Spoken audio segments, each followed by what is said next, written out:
Hello, and welcome back to our podcast, The Boss Ravioli Queens.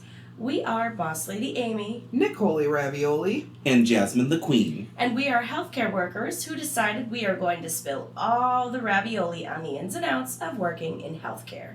This isn't your usual podcast. If you came here for health and beauty tips, you're gonna be disappointed because we are gonna get messy. Every other week, we will feature a different topic that dives into the not-so-talked-about, taboo, and just plain underbelly of healthcare. We will talk about what it's like being a caregiver outside of work and all the struggles that come with it. Just trying to be normal, everyday people. On that note, let's get messy. Warning, this podcast includes profane language, crude humor, mature subjects, and possible talk of bodily fluids. This may not be suitable for listeners under the age of 18. So, welcome back to another episode of the Boss Ravioli Queens. This is episode 3 of 3. It's our concluding episode. It is part of a really special 3-part series, and this is Jazmin the Queen's Behind the Makeup. So Jazmin, give us a little background, please. So, a little bit of a trigger warning. It's just mostly some issues I've dealt with, family and stuff in my life. It's gonna talk a little bit about some of my depression tendencies and the things I had to do growing up with my family and with having a family member who was kind of addicted to drugs and alcohol. So that's kind of the trigger warning. I don't know if you guys want to ask any questions right away, or should I just give more background? I think if you want to just start talking, give some background, and we'll think of some stuff. Okay, so it didn't start all bad. I was adopted when I was a baby, and for the most part had very good life growing up until more in grade school or whatever. You start kind of noticing the issues between parents and stuff, and my dad was an over-the-road truck driver at the time, so he'd be gone for weeks at a time and then be home a week sometimes, but even when he was home, he wasn't always home. Right. Yeah. So, and then that's when, around the time where you start noticing the issues that my mom may be having with some drugs and alcohol. I'm sure she had a lot to deal with too, but as a kid, it's kind of hard to see, not really have a huge relationship all the time with your dad, and then see your mom go through all of this stuff, and then in the long run you end up getting kind of treated like crap because she just wants to do the drugs and alcohol or whatever. So Right. Well, as a kid, you don't think about what your parents are going through. You're only feeling how they made you feel. Exactly. Exactly. So there was a lot of times that my mom would be so messed up that I would have to pick her up off the floor, or I would get calls from the police station, or I'd get calls from the hospital about her either being admitted or having issues with something, or she would have gotten arrested or something, or she'd turn up somewhere. And my dad wasn't always there. He tried to do his best, but obviously he was providing for the family, so a lot of times my grandparents would come and get me while he's gone too. Well, and I'm sure it was really hard for your dad too, because it's I spend all this time on the road, and then Right. I come home and my lady is Right. passed out. And I think that's really when stuff got bad, because I don't think their relationship was initially bad or anything. I think it's just, it got to the point where I feel he was so fed up with everything too that he just checked out of the whole situation. Right. And then that left me to feel oh, now it's basically my responsibility to try to take care of everything kind of thing with her, because even when he was home, he would be in his garage working on different stuff or whatever, because he would flip cars and stuff, and then resell stuff or whatever. But then that would leave me to deal with her if she's whatever, So, So how does your background affect your work? so I think because of that background of dealing with stuff like that, that really just did set me on a caregiving path for sure. Because it's like, I couldn't imagine, anybody else, going through certain stuff and not getting the help they need for it. So, I mean, I know it wasn't, initially, me doing, the drugs or anything, but still, having, even relating to, somebody who may have went through that with either their parents or maybe the person I'm taking care of was the drug addict once upon a time or whatever, and maybe their family went through it, So So how do you deal with that? If you have a resident who has a pretty hefty background in drugs or alcohol use, what's your thought process? Usually I do take my time with it, because obviously when you do drugs and alcohol or whatever that much, it does take a toll on a lot of your mental and cognitive abilities too. Right. So I definitely approach it with no judgment, because I do believe that being addicted to drugs and alcohol, it is addiction. It's a disease. Mm-hmm. It's really, a lot of people don't look at it like that, but I mean, it's kind of it's almost like a personality trait too. Mm-hmm. You either have that addictive personality or you don't. It's when you find something that just makes you feel a certain way or whatever, and you keep doing it. I mean, it doesn't even have to be drugs, to be honest. It can be anything. It can be anything. It could be sex. It could be food. It could be Shopping. shopping. Oh, shopping addictions. Yeah, Those are bad.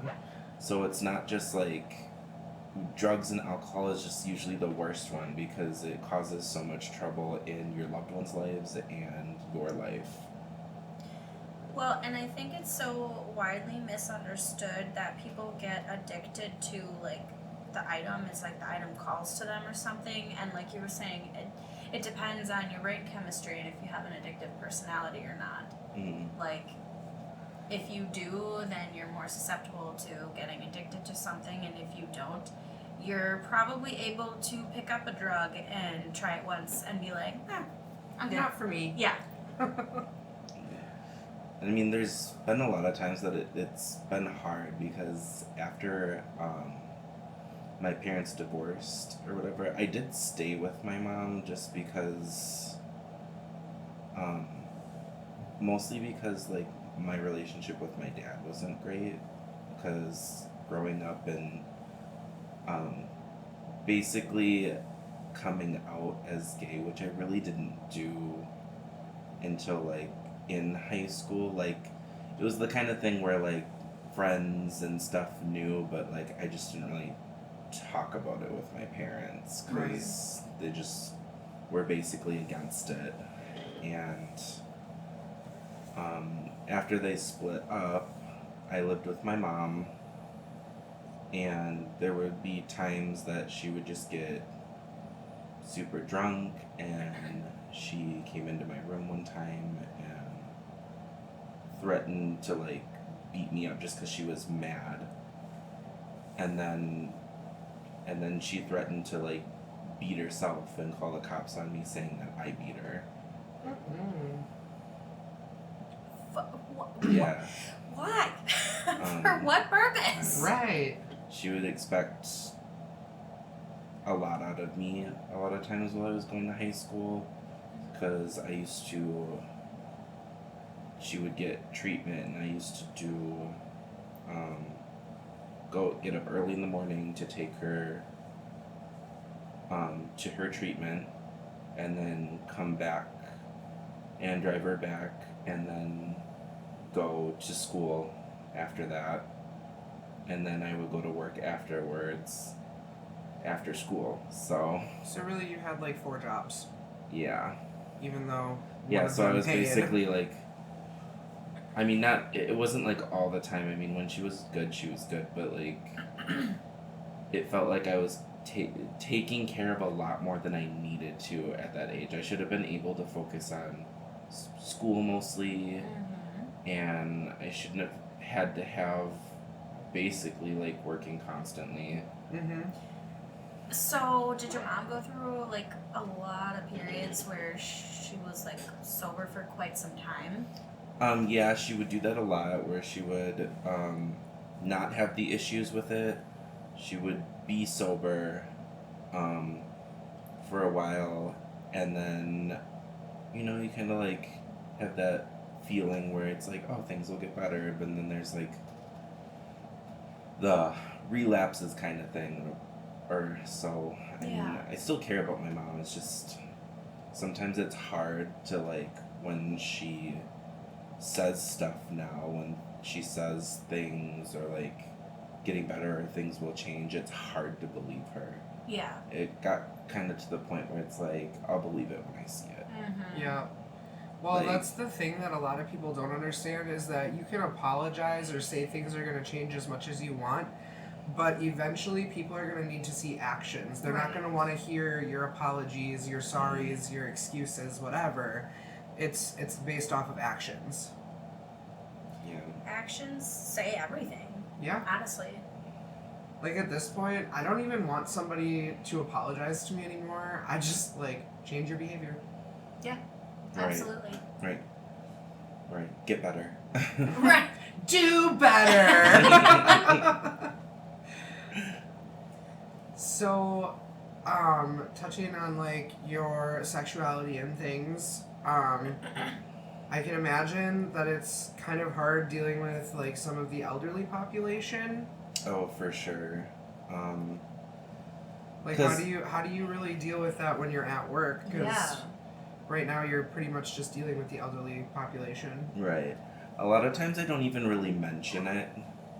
I just kind of like, I let them have their assumptions kind of thing, or their opinions or whatever, and sometimes I just ignore it, because I'm like, they just don't get it, which is fine. They don't understand. It's not something they dealt with really in their generation as much. Like, it was around, but it wasn't as abundant as it is now. Oh yeah, it's always been around. Right. Yeah.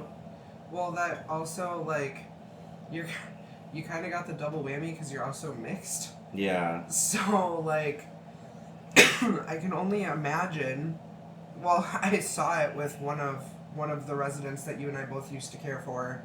How she would treat you Oh yeah. versus other people, and it was like a night and day difference. And I was like, because why? Because why? Like, he's literally here taking care of you, and you're degrading him every chance you get. Yeah, that wasn't fun. And I've had a lot of patients or residents like ask where I'm from and stuff, which is like usually a normal question. I'm like, okay, I get it, you know, like, you're just curious. And like a lot of times I'd be like, oh yeah, I'm from this town or whatever, but like then it got to the point where it's like they assumed I'm foreign, like I'm not even from the US or whatever, and I'm like, no, I was born here. That's one of those situations where I'd be like, do you hear the words that are coming out of my mouth? Like, do I sound like I'm foreign? Right, like nothing about you indicates you're not from the U.S. Right. Like you sound like you don't have a foreign accent.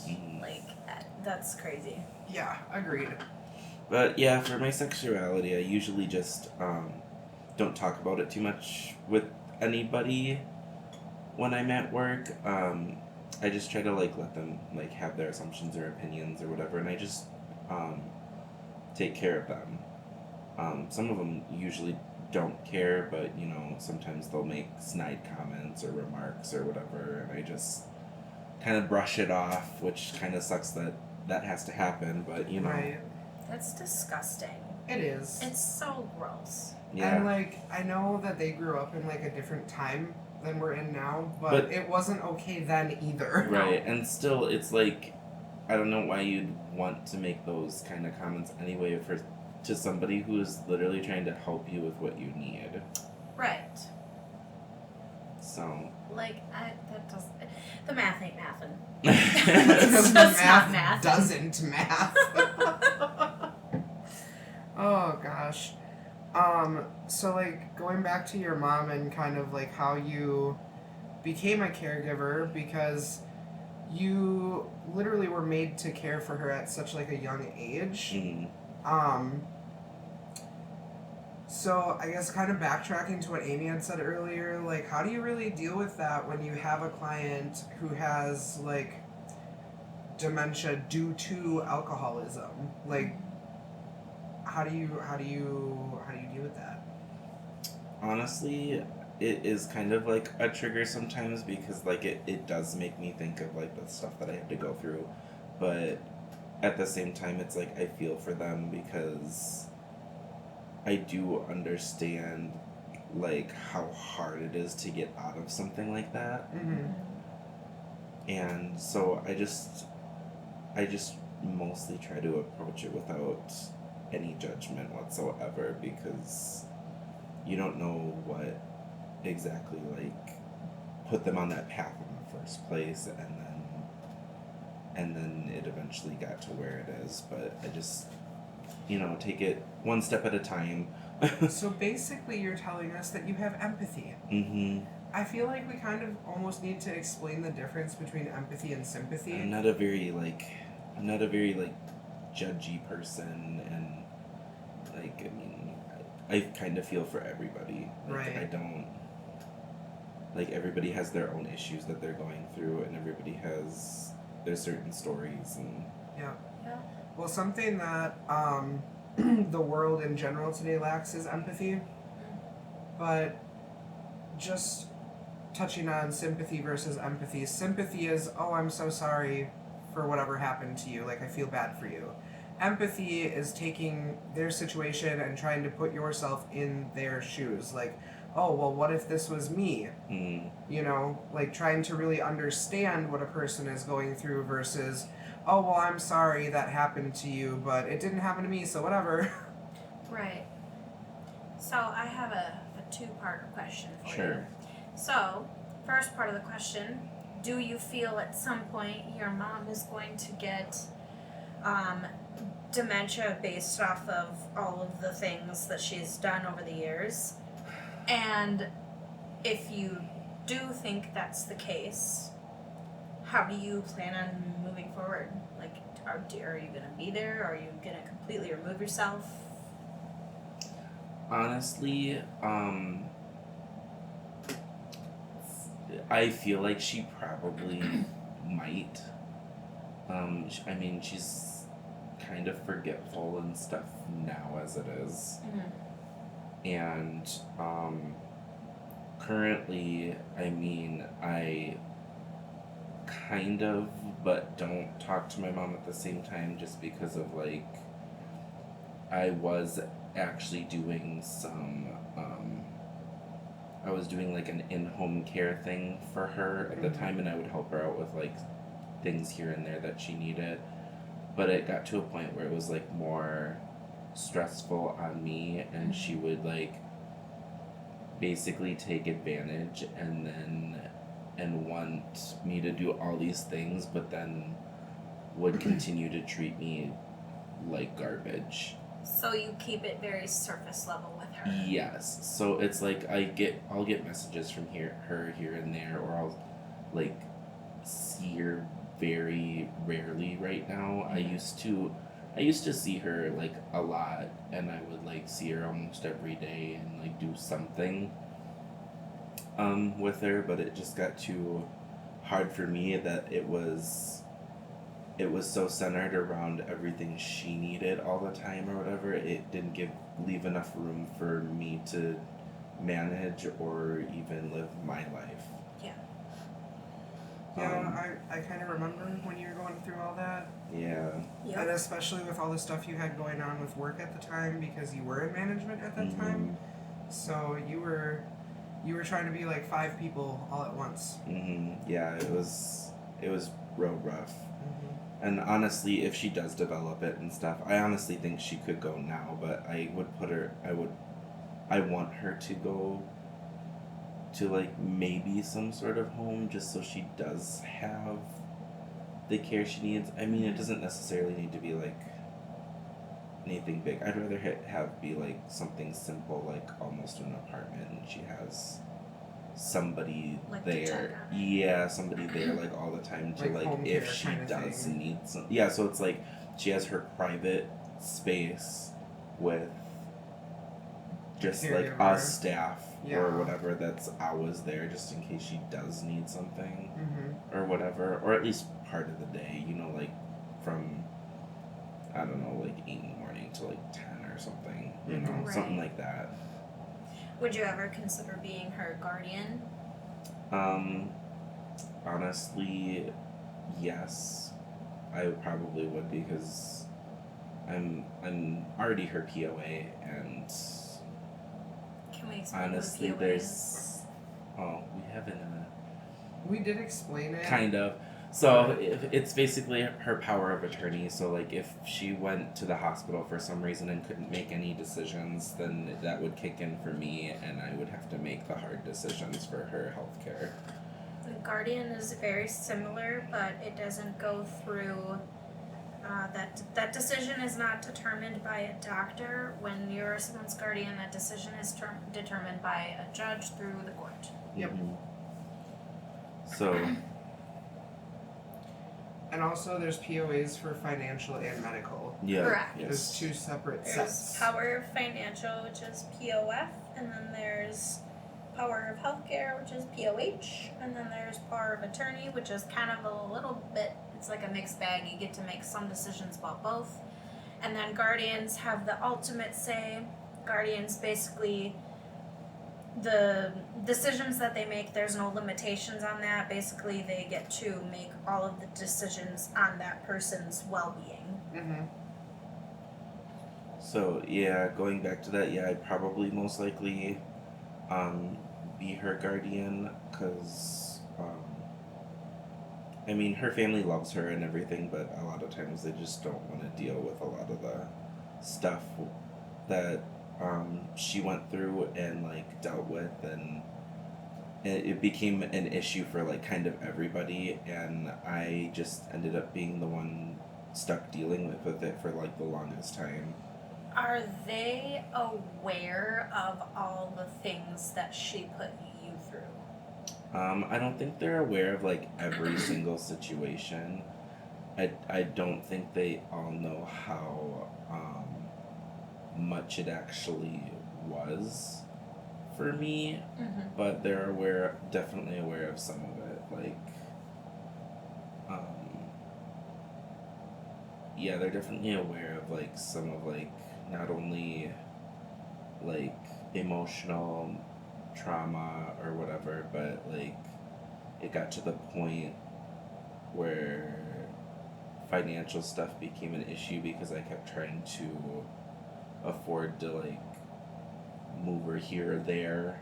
Yeah. Or find a better way to do something for her. So it just kind of put me in a bad situation in my life then. Is she even aware of like all the things that she's done to you? I don't think she completely is. I think she realizes like that she's put me through stuff, but I don't think she thinks it's as bad as it really was. Right, for I think me. she kind of minimizes it. Mm-hmm. So how did you deal with that, like going from home where you were taking care of her to going to work where you were taking care of other people? Because there was no time to take care of you. Like what was your thought process on that? Honestly, my thought process mostly was like, I work all the time. Yeah. I just gotta keep working. I just didn't think of taking time for myself. Was work like an escape? Almost, yeah. it did feel like an escape, especially when obviously I was underage and still living with her. Work or friends or wherever was always an escape. It was my way of just not being around her for the most part. So, do you still feel like you're under her thumb, kind of? Not as much anymore now that I kind of took the time to try to get that separation, more or less. It makes me feel a little bit better and a little bit like I have more control over my life. Right. Absolutely.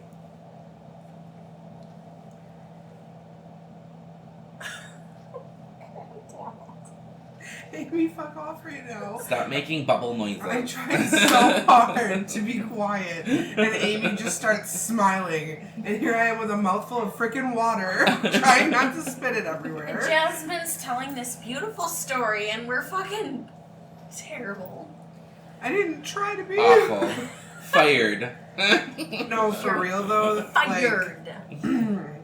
I have a lot of respect for you. You know, as much as you did for your mom when you were in that management spot, like, I felt for you. Because I was also in, like, a partial caregiver role as well with taking care of my dad. Mm-hmm. So, it was kind of nice that I could have somebody to relate to. Right.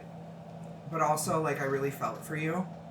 Because it's a lot. It is a lot. It is. Well, and I feel like I kind of relate in the same way because you still feel like obligated to her, Mm-hmm. even though she's done, like, I wouldn't say nothing but hurt you, but that's a lot majority. to hurt Mhm. you. Majority to hurt you, and you still feel like you have to help her.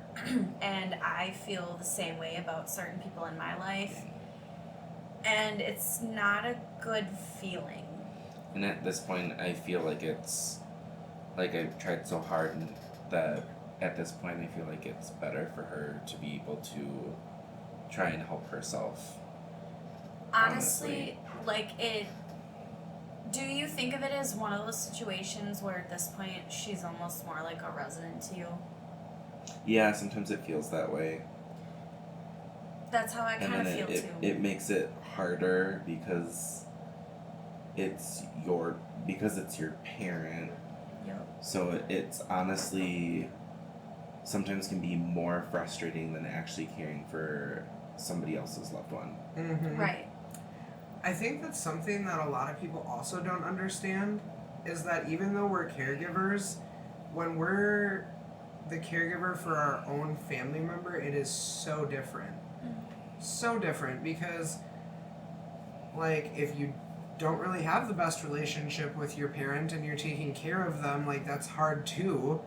But in our jobs, like, there's things that we can't say or do or whatever, but when it's a family member, like, those fights can arise again. Mhm. You know, like, For it's a sure. big thing. I've had definitely my fair share of screaming matches with my mom. Oh, Right. absolutely. Right, and Well, like and, that's like- something that we can't do. Right, and At our everything, jobs. it comes back out like it feels like it's fresh all over again. Right. Mhm. And it for me, it's gotten to the point. It's like, okay, do your thing. Just yeah, like you know, those people in my life, like they're residents to me. It's whatever, do Mhm. your thing. Go ahead, say what you're gonna say. Like, and it's sad. It's sad that your family basically feels like they've become part of the job. Right. Yeah. I guess for me, like with taking care of my dad and stuff with my mom, we didn't have a very like strained relationship in my adult life, but in my teenagedom definitely wasn't great. So sometimes I kind of wonder if that's going to come back up as his mental capacity decreases. But Very well could. I think, I don't know. I think we could have a really rough time with my dad ahead, unfortunately. It's sad. It is. It's okay. And I'm sorry for This you is too. your episode. Don't apologize. I know, but that was still sad. Like, because I know what's going on with her. Yeah. Same. Same. And again, this is why I love you both. Like, God damn it. We're privy to confidential information. Well, not that part. That's not why I love you. Well, that's Because you guys are understanding. And Well- we root for each other. Sure do. Oh, God. well, that's a little snippet of my life and how things started and went for me. Unless you guys have any other questions. I mean, I don't think so. I'm pretty sure we covered quite enough in this one. Yeah, we're Yeah. gonna need to take a little break, skidoo, after this one. A little and breaky break. And honestly, like talking about like issues that you may have went through with family members and stuff is honestly the best way to get through it. Because sometimes if you try to just bottle it all inside, it just You're eats gonna away at explode eventually, and it's probably gonna be unintentional on the wrong person. you. Yeah. I mean, I've said it before and I'll say it again, like, find yourself like-minded individuals, especially if you can become friends with your coworkers. Try to, because they're there for the same reasons, most likely, and they're gonna be more understanding than Joe Schmo down the street. No. Well, I think that's all we have for this episode. So until next time. Wait. I'm interrupting for 2 seconds. Oh? We did forget to say in the other 2 episodes, and almost forgot about this one. If you guys have any questions or comments, you can always go to our Facebook page and drop them on one of our posts, and we'll do our best to answer them or get back to you. And I think eventually we might do a Q&A episode if we get enough questions on for there. sure. Yep, you can always message us on Facebook. We do have our email linked, Yep. so you can always email us. Check out the link tree. Check it out. Okay, now we can go. Until next time. Bye. Bye. This has been the Boss Ravioli Queens podcast with your hosts, Boss Lady Amy, Nicole Ravioli. And Jazmin the Queen. Thank you so much for spilling your ravioli with us. Don't worry, we'll serve you more next time. Until next time, go wash your ass.